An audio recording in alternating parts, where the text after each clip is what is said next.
Hi, it's Rosemary from Rosemary Mara's Art. Just a little ongoing chat about the boho journal I'm making. I'm looking at the cover of it. Remember that this was actually a cushion that I've cut, and the cushion was actually that way up, I think, and this was meant to be an elephant here. So that I've cut it and I've sewn around the edges with this.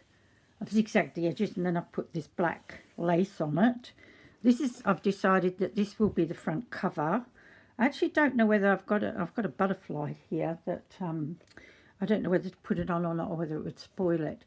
In the first video I said I was going to bead all of this, and I tried some of it and putting sequins on it and whatnot and didn't like it, so I took them all off again, and I like it the way it is. So on the corners here, I'm not very good at sewing machine stitching, and they didn't sit very well, so I've actually just sewn a little flower on to cover up the boo-boos. You can see here where I haven't done it yet that it doesn't sit very well. So those flowers sort of disguise it. Inside, what I've done is I measured the spine that I want, because I'm putting 3 signatures in here. And first of all, I cut the spine, and then there it is. Then I measured the middle. I found the middle of the piece, and measured each side here, which you can't actually see because you can just see the edge of the markings. And then I've glued that down with Aleene's tacky glue. I've left a gap around here because I want to sew some things on the inside of it as well. So then I put the front. This is what do they call it? It's that thick cardboard, chipboard. That's right. And when you glue them together, you need to leave that little gap there. Oh, it's got writing on it because it was a freebie from a shop that was closing down. They had it all on their shelves, so I pinched a load of it. So you need to leave that little gap there so that when you close up the book like that, it's got somewhere to go. If you put them close together, it's not going to turn up properly. It'll get stuck, right?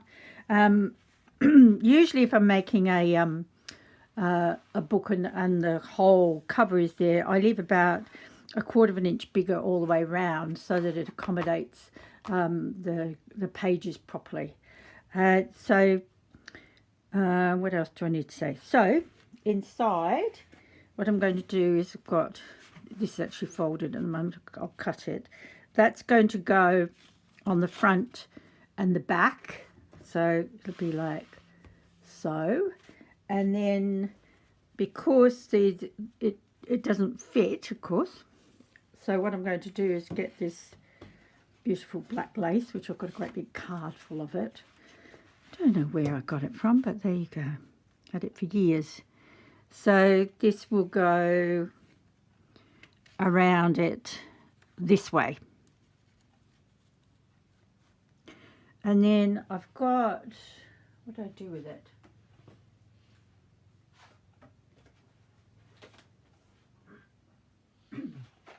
Here it is.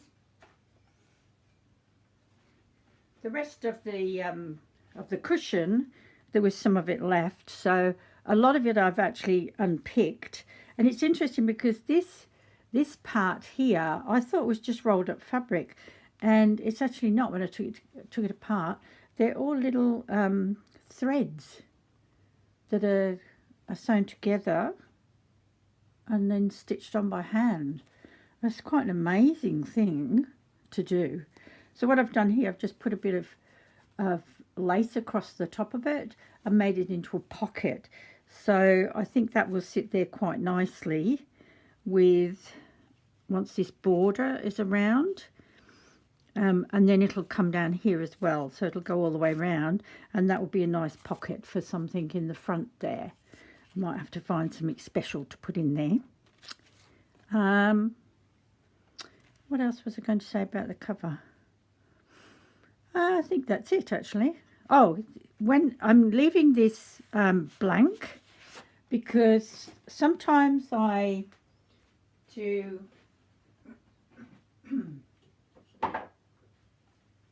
sorry, I'm wandering around the studio here, so sometimes I do a loose back like that. This one has got a beautiful thing that actually slots in with magnets. But you can see when it's sitting, see how it, let me get it in the light, see how it sort of falls forward. Right? With this one it doesn't really matter because they sort of fall forward to the length of the spine, the covers rather. But because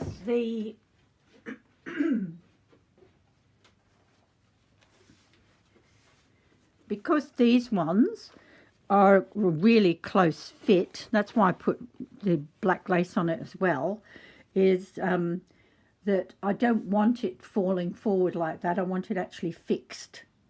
So what I'm going to do is sew the signatures to another separate piece of paper, the really heavy cardstock. And what I'll do, I'll show you when I do it, get up to that point, I'll sew it to that, and then I'll glue them in like that flat so that they actually stay. I'll show you another book that I've done that with. Where is it?